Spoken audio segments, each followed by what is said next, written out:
안녕하세요. 어떻게 건강히 잘 지내시죠? 네, 저도 덕분에 기도해 주신 모든 분들 덕분에 건강히 잘 지내고 있습니다. 네, 잠시 기도하고 또 오늘도 함께 나누는 이 성서 연구의 시간을 갖도록 하겠습니다. 하나님, 우리가 함께 만남의 시간을 통해서 이 말씀을 나누게 하심을 감사합니다. 우리가 한 자리에 모여 있지 않더라도 비록 가상의 공간이지만 이 가상의 공간에서 만남을 통해서 말씀을 나누게 하심을 감사합니다. 간절한 아끼는 우리 모두에게 하늘 평화가 임하게 하시고, 혹여라도 지금 이 순간 마음의 아픔과 번민이 있는 분이 있다면 그 마음속에 하늘 평화가 임하게 해 주옵소서. 우리뿐만 아니라 이 땅 위에 고난과 고통과 아픔 속에서 신음하는 모든 이들에게 하나님의 평화가 임하게 하시고, 이들을 향하신 하나님의 그 놀라운 뜻, 예수 그리스도의 십자가의 은혜가 넘치게 해 주옵소서. 아직도 전쟁과 기근, 가난과 고통이 있는 이들이 그들 나라에 그리스도의 은혜가 임하게 하시고 이들의 아픔에서 속히 벗어날 수 있는 은혜를 축복을 허락하여 주옵소서. 예수님 이름으로 기도하옵나이다. 아멘. 지난 시간에 이어서 우리 교재 115쪽에 산들과 하나님의 백성부터 시작하도록 하겠습니다. 예수님을 돌로 표현하는 구절들이 종종 있습니다. 아니, 왜 돌로 표현할까? 지금 우리 시대에는 건축 자재들이 워낙 잘 발달해 되어서 굳이 돌을 쓰지 않아도 될 만큼 튼튼한 집을 지을 수가 있는데, 그런데 그 당시에는 돌만큼 좋은 이 건축 자재가 없었거든요.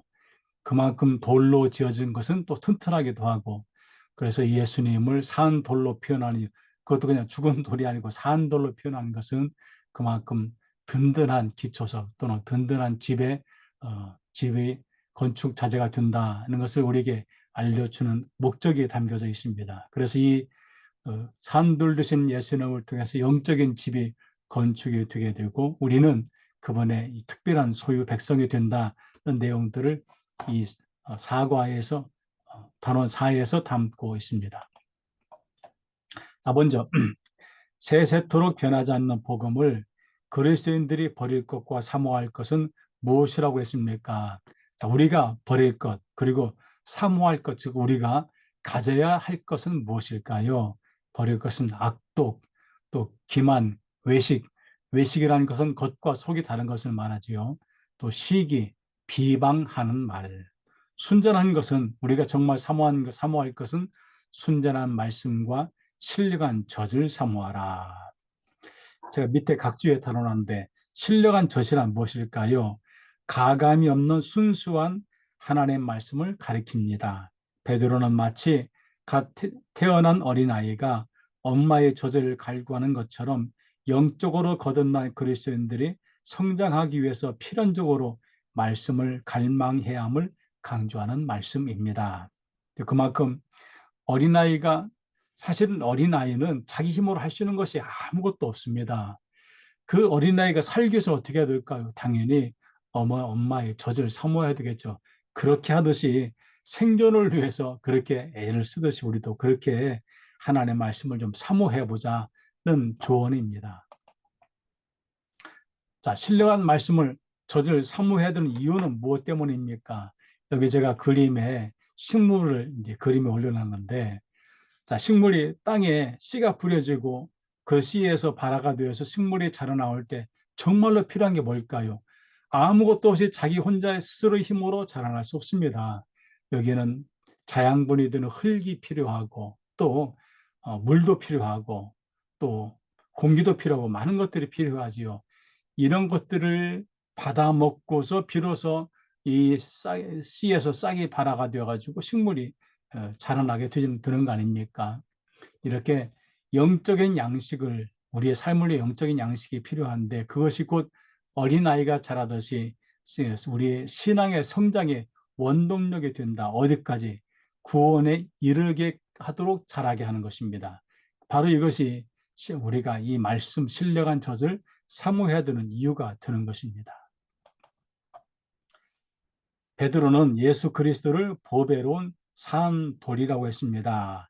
이렇게 표현한 이유는 무엇일까요?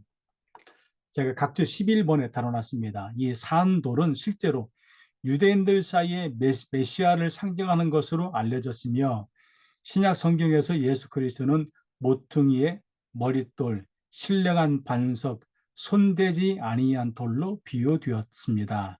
이러한 비유와 마찬가지로 메시아이신 예수를 비유하는 산돌은 예수께서 죽음을 이기시고 부활하신 것이 확실하며 그래서 예수께서는 영원한 생명을 주는 교회의 초석이 됨을 시사하고 있습니다. 그러니까 예수 그리스도를 보배로운 산돌로 표현한 이유는 거룩하고 영원한 집을 세우는 기초석이 되기 때문에 그렇다는 것입니다. 네 번째, 산돌 되시는 예수 그리스도가 믿는 자들에게 어떻게 된다고 했습니까? 믿는 자들에게 확실한 구원을 주기 때문에 부끄러움을 당하지 않을 것이다. 또 영원한 가치 있습니다. 보배가 된다는 것이지요. 바로 이것이 중요한 것입니다. 예식을 할 때, 결혼식을 할 때에 보석을 나누는 이유가 뭐겠습니까? 그것은 돈 자랑하는 것이 아니고 의미가 뭐냐면 우리가 변치 말고 살자는 겁니다. 이 약속이지요. 이 약속을 주는데 그래서 이것이 영원한 가치가 있는 겁니다. 그래서 보배가 되는 것입니다. 즉 우리 믿는 자가 예수 그리스도는 믿는 자들에게 영원한 보배, 변치 않는 보석이 본 영원한 가치가 된다는 겁니다.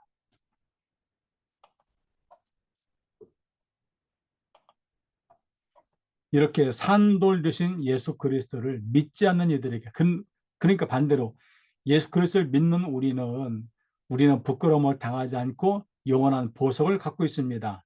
영원한 보배를 갖고 있습니다. 그러면은 이 영원한 보배를 갖고 있지 않는 예수님을 믿지 않는 이들은 어떻게 되겠는가? 그들은 부딪히는 돌과 걸려 넘어지게 하는 바위가 될 뿐이라는 겁니다. 왜? 그들이 예수님을 믿지 않았기 때문에 나타나는 이러한 결과에서 그래서 그들을 실족하게 될 것이다. 베드로는 산 돌 되신 예수 그리스도를 믿는 이들은 어떤 신분을 갖게 된다고 했습니까? 이게 정말 귀한 겁니다. 첫 번째, 우리는 택하신 족속. 두 번째는 왕 같은 제사장. 세 번째는 거룩한 나라. 네 번째는 그의 소유된 백성. 예수님을 믿음으로 우리가 부여받는 신분은 무슨 국회의원, 무슨 판사, 검사, 그런 것과는 비교할 수가 없습니다. 자, 예를 들어서, 자, 검사, 판사가 됐다고 해요. 몇 년이나 할 수가 있겠습니까? 그런데 우리는 예수 그리스도를 믿음으로, 즉 산돌 대신 예수 그리스도를 믿음으로 택하신 족속이 되었고 왕 같은 제사장이 되었고 하나님의 거룩한 나라가 되었고 하나님의 소유된 백성이 되었습니다. 이것은 일시적으로 어느 시기만 주어지는 놀라운 은혜가 아니고 영원히 우리에게 주어지는 신분입니다. 이게 얼마나 큰 축복입니까? 그러니까 우리는 이미 이런 놀라운 축복을 다 부여받았으니까 그래서 여기에서 우리는 할렐루야 할 수가 있는 겁니다. 일곱 번째, 산돌 되신 예수 그리스도를 믿는 이들에게 이런 신분을 부여하는 목적이 무엇일까? 그러니까 우리에게 택하신 족속이 되게 하고 왕 같은 제사장으로 삼고 거룩한 나라가 되게 하고 하나님의 소유된 백성이 되게 한 이유가 무엇일까요? 그것은 우리로 하여금 어두운 데서 불러내서 그리스도의 빛에 들어가서 아름다운 일을 선포하게 하려고 이게 목적입니다. 그리스도의 빛에 들어가서 아름다운 일을 선포하는 것 여기까지 가는 것이 우리가 그리스도를 믿음으로 우리에게 주는 이런 신분을 주신 목적이다는 겁니다. 그래서 우리는 우리의 마음, 욕망, 행실 모든 관계를 어떻게 할까? 허리를 통해서 우리의 마음을 굳건하게 붙들고 사욕을 버리고 그리고 거룩함을 추구하는 행실을 갖고 형제 사랑하는 관계성을 유지하는 노력이 필요하다는 이야기입니다. 말씀, 우리를 거듭나게 하고 또 성장시켜주고 또 정결케 하고 우리의 삶의 방향을 제시해 주는 인도자의 역할을 하는 것이 이 말씀입니다. 그러므로 우리는 하나님의 부르심에 합당하게 살아가기 위해서 그리스도의 보배로운 피로 변화가 되었고, 우리는 말씀으로 성장해서 아름다운 일을 선포하는 빛의 증인으로 살아야 한다는 의무가 우리 모두에게 주어져 있습니다. 하나님의 종과 같이 하라.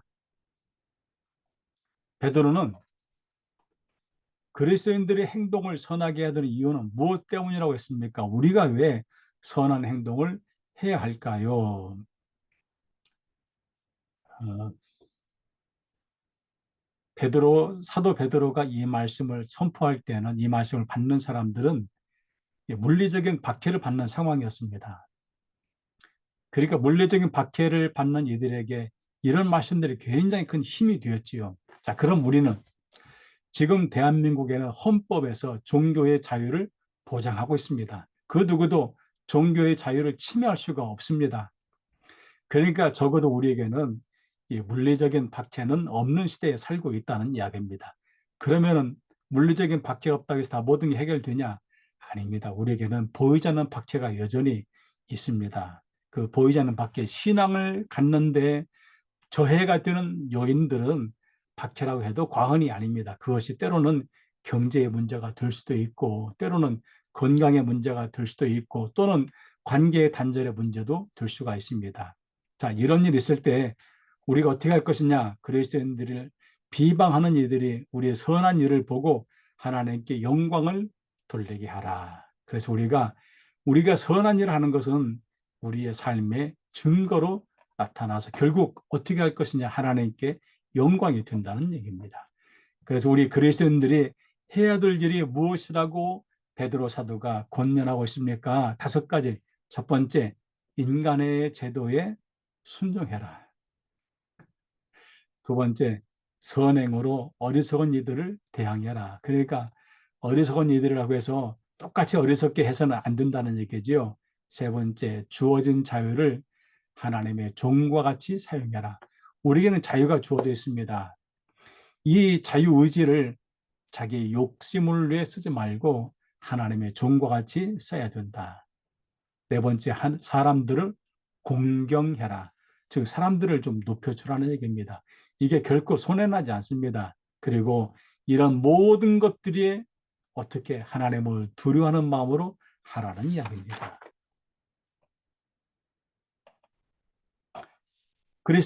그리스도의 고난,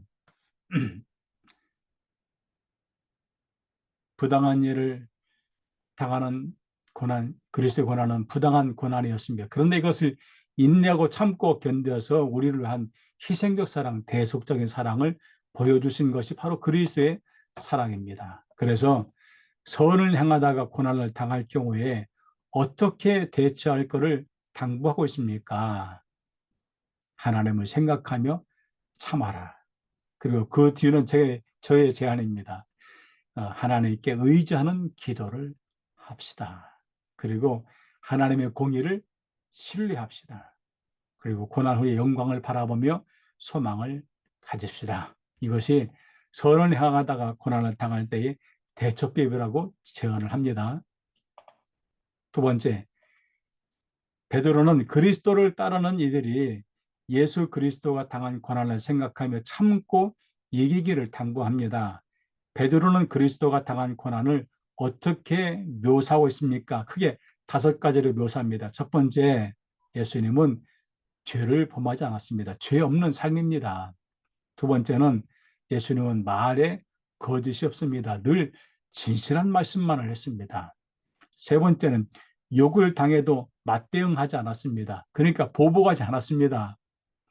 네 번째, 고난을 당해도 위협하지 않고 공의의 심판자 하나님께 부탁했습니다. 늘 모든 것들을 하나님께 하나님의 뜻대로 해달라고. 그리고 십자가에 달려 우리의 죄를 친히 담당해 주셨습니다.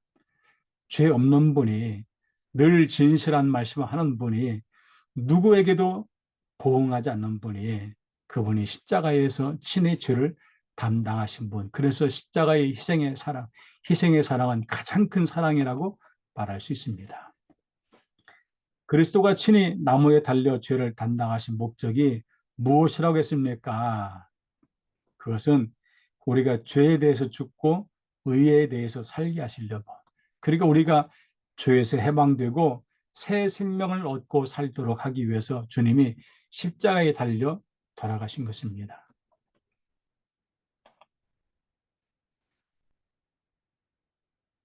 베드로는 우리가 그리스도를 믿기 전에는 길을 잃은 양과 같았지만은 그리스도를 믿은 이후 어떻게 변화되었다고 했습니까? 길을 잃은 양, 과거입니다. 여기서 말하는 돌아왔다는 말의 의미는 원래 이 자리에 있었던 사람이 떠났다가 다시 왔다는 이야기입니다. 그 말은 우리는 본래 하나님의 사람들입니다. 아담도 하나님의 창조 하나님의 사람인데 길을 잃고 하나님을 떠나게 된 것이지요. 이런 인간이 다시금 하나님께로 돌아가게 되었다는 겁니다. 그래서 우리는 길 잃은 방황하는 삶을 살았지만은 그리스도를 영접하는 믿음을 통해서 목자에게 다시 돌아왔습니다. 그래서 영혼의 목자와 감독 되신 이에게 우리는 돌아왔다, 회복되었다는 겁니다. 믿음으로 이제는 우리는 그래서 하나님의 주님의 사람이 되었다. 여기서 베드로가 부부의 관계를 이야기합니다. 이 부부의 관계에서 상당히 민감한 사항인데 저는 베드로 사도가 성경에서 말씀한 내용을 그대로 함께 나누고자 합니다. 자, 첫 번째 베드로는 아내된 그리스도인들에게 당부하는 것이 남편에게 순종하라는 것입니다. 그 이유는 무엇 때문입니까? 여기 순종이란 말은 복종이 아닙니다. 복종과 순종은 다릅니다. 복종은 강제력이 뒷받침되는 것입니다. 그런데 순종은 자발적인 행위라고 해야 맞습니다. 제가 밑에다가 각조를 달아놨습니다. 13번에 아내들의 순종에 대해서 그리스도인 아내들이 남편에게 순종하는 것은 지위에 있어서 열등한 존재로서가 아니라 하나님의 창조의 질서에 따른 가정생활의 기능을 말하는 것이다. 그러니까 기능적으로 남편과 아내의 기능이 있는데 이 기능에 우리가 서로 순응하고 순종해주고 함께 하는 것이 좋지 않겠느냐라고 하는 것이지 복종하는 것이 아닙니다. 복종이란 말은 서열 관계가 있을 때에 어쩔 수 없이 따르는 것을 복종을 한다면은 남편과 아내는 서열이 아닙니다. 그러니까 서로 대등한 관계에 있기 때문에 순종, 즉 자발적으로 함께 하자는 이야기입니다. 이렇게 해야 되는 이유가 무엇이냐? 베드로는 이렇게 아내들이 남편들에게 순종, 동등한 위치의 기능적인 입장에서 순종해 줌으로써 남편이 구원을 받을 수 있는 동기가 되기 때문에 그래서 순종해줘라, 순종하라는 것입니다. 또 순종은 하나님 앞에서 값진 것이기 때문에 그렇습니다. 우리가 하나님 앞에 이렇게 순종하는 삶을 통해서 남편을 구원할 수만 있다면 얼마든지 순종할 수가 있겠지요. 그러면은 남편들은 베드로는 남편 된 그리스도인들에게도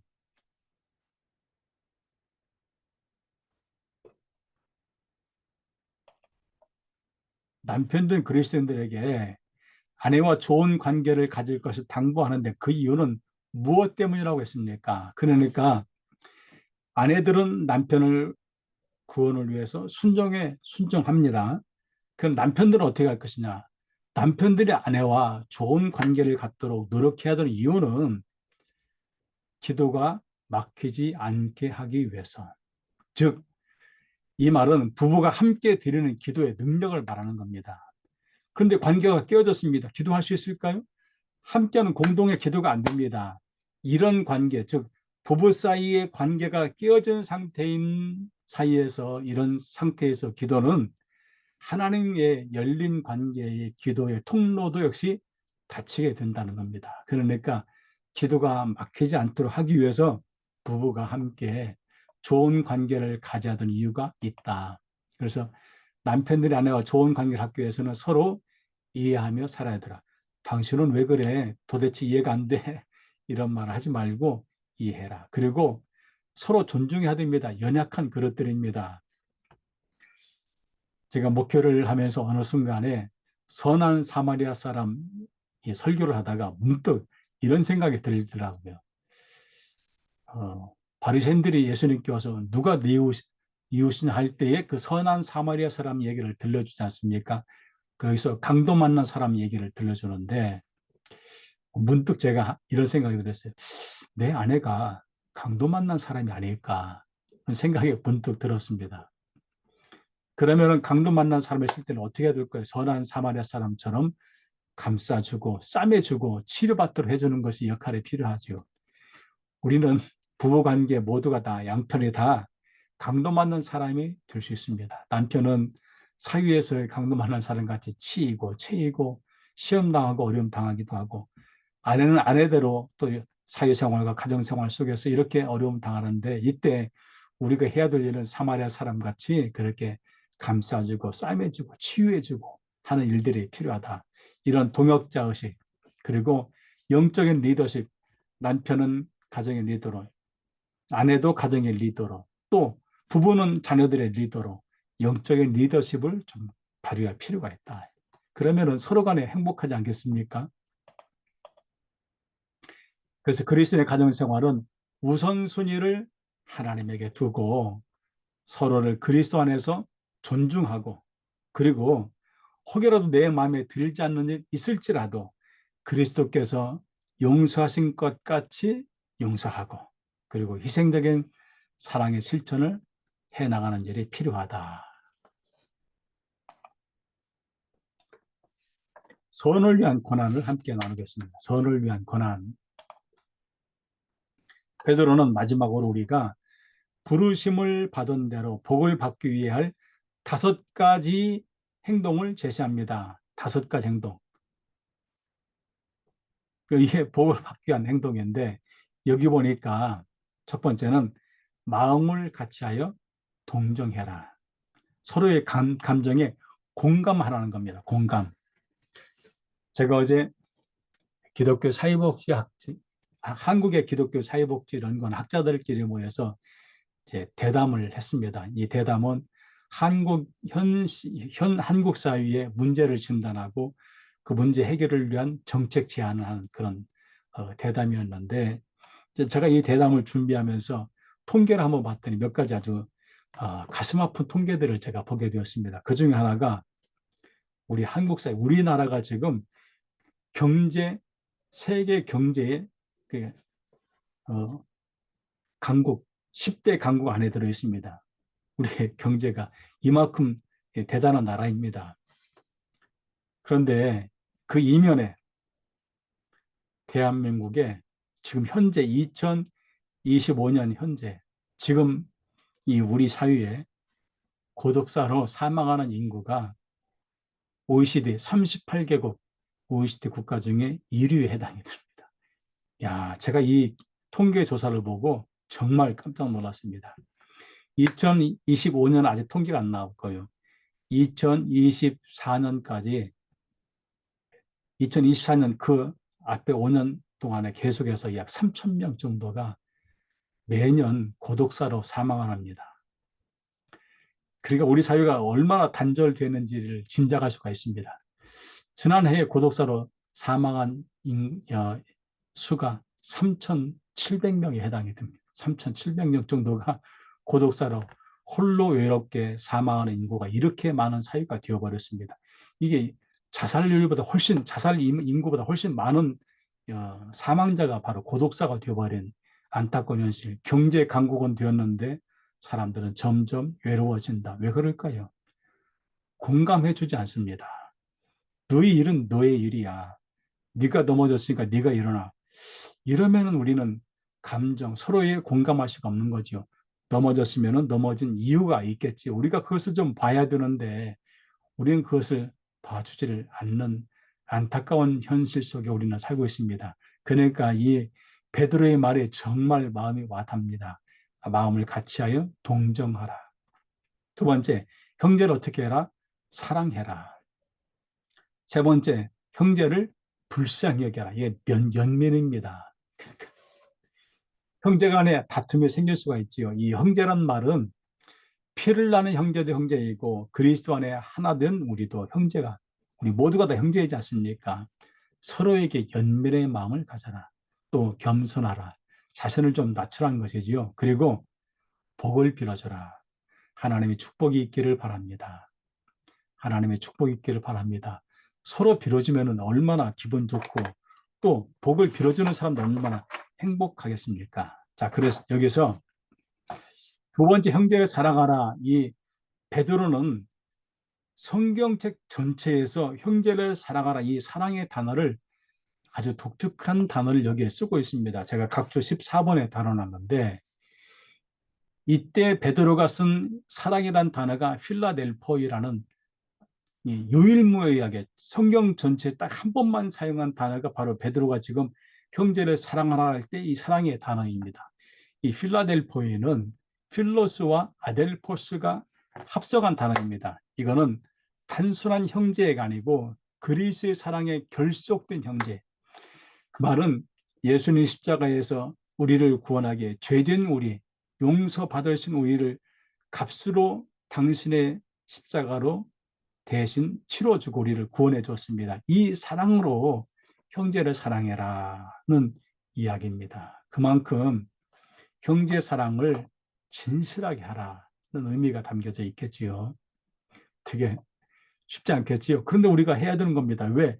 이게 바로 사도 베드로가 너희가 복을 받기 원하거든 이렇게 해라는 5가지 조건에 해당이 되기 때문에 그렇습니다. 두 번째, 베드로는 시편의 말씀을 인용해서 생명을 사랑하고 좋은 날 보기를 원하는 그리스도인들에게 무엇을 하지 말고 무엇을 할 것을 조언합니까? 하지 말 것, 혀를 조심하여 악한 말을 그치고 거짓을 말하지 말고 악에서 떠나라. 결국에는 모든 거짓, 모든 불화의 근원은 바로 말, 이 혀를 잘못 놀리기 때문에 그렇습니다. 그냥 할 말만 하고 하지 말아서는 안 되는 말은 안 하면 되는데 우리는 뭐라 하냐면은 내가 이 말은 안 하려고 했는데 그럼 하지 말아야 됩니다. 내가 이 말은 당신만 꼭 알아? 그 말도 하지 말아야 됩니다. 왜? 결국에는 이 말이 악의 근원이 되어버리기 때문에 그렇습니다. 해야 될 것, 선을 행하고 화평을 구하고 화평을 따르라. 그러니까 우리가 해야 될 일은 선을 행하고 화평을 만드는 일을 해야지 화평을 깨트리는 일은 해서는 안 된다는 얘기입니다. 세 번째 베드로는 그리스도인들이 선한 양심을 가져야 되는 이유가 무엇 때문이라고 했습니까? 그것은 선한 양심은 그리스도인의 내적인 기준입니다. 그러니까 우리가 정말 저 사람이 그리스도인일까 아닐까? 뭘로 알 수 있느냐? 이 사람이 선한 양심을 갖고 있느냐 아니냐. 그래서 우리가 선한 양심을 가져야 되는 이유는 그리스도인의 선행을 욕하는 자들이 우리의 선한 양심을 보고서 부끄러움을 당하게 하기 위해서 그렇다는 겁니다. 그리고 이것이 궁극적으로 어떻게 되냐? 하나님께 영광이 되기 때문에 우리가 선한 양심을 가져야 한다. 그리스도인들이 선을 행해야 되는 이유가 무엇 때문이겠습니까? 이것이 하나님의 뜻입니다. 그러니까 선행은 하나님의 뜻에 순종하는 것이고 그리고 악을 행함으로 고난받는 것보다 낫기 때문에 그렇습니다. 그러니까 악행보다는 선행을 하면서 고난당하는 것이 훨씬 낫다. 이것이 그리스도를 본받는 것이고 우리가 영적으로 성장하는 것이 되는 거죠. 베드로는 노아 홍수 사건을 세례의 상징으로 언급하는데 그렇다면은 베드로가 언급하는 세례의 기능이 무엇입니까? 세례는 하나님을 향한 선한 양심의 간구라고 했습니다. 즉 세례는 몸의 더러움을 씻어내어 구원을 받는 것이 아니라 의식적인 행위로 양심을 깨끗게 하는 것이다. 우리가 세례를 받고 또 어떤 의식을 통해서 교회 일원이 되는 것은 그것을 통해서 우리가 우리 양심을 깨끗하게 하도록 우리 자신을 내어놓는 겁니다. 그러니까 표정하는 것이지요. 증거를 보여주는 것이지요. 하나님의 은혜를 맡은 청직이 우리 하나님으로부터 은사와 은혜를 받았습니다. 자, 그렇다면은 그리스도인들이 예수님의 고난에 참여해야 되는 이유가 무엇 때문이라고 했습니까? 정욕 끊기. 저는 이 성경에서 정욕이라는 단어에 상당한 불편함을 느낍니다. 사실은 욕망이라고 번역하는 것이 훨씬 나을 거라고 저는 그렇게 보고 있습니다. 왜냐하면 욕망은 훨씬 넓은 범위의 잘못된 어떤 마음이라 한다면 정욕은 상당히 한쪽으로 치우쳐져 있는 마음이라고 욕심이라고 볼 수 있습니다. 한쪽으로 치우쳐져 있는 잘못된 길, 욕망, 우리가 예수 그리스도의 고난에 참여함으로써 이렇게 우리에 오는 이 수많은 욕망으로부터 우리가 자유로울 수가 있고 이것이 바로 하나님의 뜻을 따라 살게 되는 길이 되기 때문에 그렇습니다. 그리고 이렇게 함으로 우리는 영적으로 성숙해지고 그리고 마지막 궁극적으로는 영광에 참여하는 은혜가 또는 축복이 주어지게 되기 때문에 그리스도의 고난에 넉넉하게 참여해야 된다는 겁니다. 자, 베드로가 말하는 이방인의 뜻은 무엇일까? 여기 이방이라는 말은 그리스도인답지 않게 살아가는 모든 것들을 말합니다. 거기에서 베드로는 음란, 정욕, 술 취함, 방탕, 향락, 무법한 우상 숭배를 말합니다. 여기 술 취함이란 것은 절제 없는 음주를 말한다고 저는 그렇게 해석을 합니다. 절제 없는 음주, 이게 다른 말로 하면은 알코올 중독자가 되었다는 얘기지요. 왜냐하면은 이 술 취하는 것을 그냥 한두 번으로 그치는 것은 그냥 이쁘게 봐줄 수 있는데 이게 절전 음주, 즉 중독자가 되었다는 말은 말이 달라집니다. 제가 중독자를 가르치는 사람이 여기서 이 중독에 관련해서 잠시 좀 함께 나누고자 합니다. 우리가 중독하면은 마약 중독만을 생각합니다. 그런데 중독은 참 많습니다. 마약 중독, 알코올 중독, 이런 것들을 물질 중독에 해당이 됩니다. 그럼 행동 중독, 행동 중독은 운동의 중독도 있고 일 중독도 있고 여러 중독이 있습니다. 또 도박 중독도 해당이 됩니다. 그런데 정말 슬픈 것은 이런 모든 중독은 나타나는 양상이 아주 비슷합니다. 그리고 발생하는 어떤 동기도 거의 유사합니다. 뭐가 유사하느냐? 우리 뇌는 우리에게 행복감을 느끼게 하는 또 즐거움을 주는 도파민이 상승되는 부분이 있습니다. 도파민이 행성됨으로 우리가 행복감을 누리는데 이 도파민이 생성되는 이 정도가 1부터 10을 한다면 우리는 보통 한 5 정도만 돼도 충분히 행복을 느낄 수가 있습니다. 예를 들어서 좋은 찻집에 앉아서 부부가 함께 담소를 나누며 차 한 잔 마실 때 행복하지 않습니까? 특히 그곳이 아주 근사하게 전망이 좋은 곳이라면 더 행복하겠지요. 또 가족들이 모여 앉아서 바베큐 파티를 한다. 얼마나 행복합니까? 또 우리가 정말 가고 싶은 곳에 여행을 한다. 그것도 나와 마음이 맞는 사람과 함께 여행한다. 얼마나 행복합니까? 그러면은 도파민의 분비 정도가 한 5 정도면 됩니다. 그런데 도박으로 한 번 도박을 해서 엄청 땄습니다. 이때 생성되는 도파민은 약 9, 10까지 생성이 됩니다. 또 메스암페타민 같은 이런 마약에 투여되는데 이것이 단 한 번으로도 이런 9, 10 같은 도파민을 경험하게 됩니다. 알코올도 마찬가지입니다. 알코올도 어느 순간부터는 이 알코올이 점점 나를 지배하면서 도파민이 생성되지 않을 때 내 뇌가 지시를 내립니다. 야, 알코올, 술 마셔. 그러면은 도파민이 생성이 돼. 이런 지시에 의해서 우리가 알코올을 마시게 되면 이것도 중독에 해당이 되는 것이죠. 그런데 무서운 것은 마약은 단 한 번만 투여해도 중독이 됩니다. 왜? 도파민이 그만큼 높게 작용하기 때문에 그렇습니다. 도박도 마찬가지입니다. 쇼핑 중독도 이렇게 도파민 때문에 중독에 빠지는 이런 걸로 흘러가게 됩니다. 그러면은 중독에서 벗어나는 것은 어떻게 될까요? 우리는 보통 알코올 중독은 대수롭게 여기지 않습니다. 그런데 분명한 것은 모든 중독, 물질 중독 포함해서 모든 중독 가운데 가장 무서운 중독은 알코올입니다. 왜냐하면은 알코올 중독자가 알코올 중독이 되기까지는 시간이 많이 필요합니다. 도박 중독이나 마약 중독은 시간이 단시간에 중독자가 되어버리는 이런 어떤 효과가 있지만은 알코올 중독은 상당히 오랜 기간의 시간에 걸쳐서 중독자가 되는데 그러면은 중독에서 벗어나고 회복이 되는 시간은 얼마나 걸릴까요? 내가 중독이 되기 위한 과정까지 걸린 시간만큼 또 다른 시간이 필요합니다. 그래야만이 중독에서 벗어날 수가 있습니다. 그 이야기는 알코올은 우리의 체내에 계속해서 알코올 성분이 쌓이게 됩니다. 이것이 빠지기까지는 오랜 시간이 필요합니다. 그래서 그만큼 알코올 중독은 모든 물질 중독 가운데 제일 무서운 중독이라고 저는 그렇게 보고 있습니다. 그러니까 우리가 알코올 대수롭게 여겨서는 결코 안 된다는 것을 좀 강조하고 싶어서 여기 성경에 나와 있으니까 그래서 베드로가 이방인으로서 술 취함을 말하는 이유는 알코올 중독이 그만큼 무서운 것이고 또 알코올 중독에서 사실은 또 굉장히 오래 듭니다. 그래서 이 말을 했을 것이라고 저는 그렇게 보고 있습니다.